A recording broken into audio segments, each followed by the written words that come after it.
রমজান মাস কুরআনের মাস, কিন্তু আমরা কি কুরআন বুঝে পড়ার দোয়া জানি? এই রমজানেই নাজিল হয়েছিল পবিত্র কুরআন। তাই এই মাসে কুরআন তিলাওয়াতের সওয়াব অনেক বেশি। কিন্তু শুধু পড়লেই হবে না, বুঝে পড়াও খুব জরুরি। চলুন আমরা একটি সুন্দর দোয়া শিখে নিই। রব্বি জিদনি ইলমা। এর অর্থ, হে আমার রব, আমার জ্ঞান বৃদ্ধি করে দিন।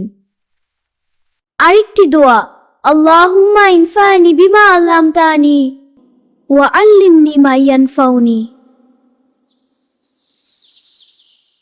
অর্থ, হে আল্লাহ, আপনি আমাকে যা শিখিয়েছেন তা দ্বারা উপকার করুন এবং আমাকে উপকারী জ্ঞান দান করুন। রমজানে কুরআন বুঝে পড়লে আমাদের হৃদয় আলোকিত হয়ে যায়। এই রমজান হোক কুরআনের সাথে সম্পর্ক গভীর করার মাস। আল্লাহ হাফেজ।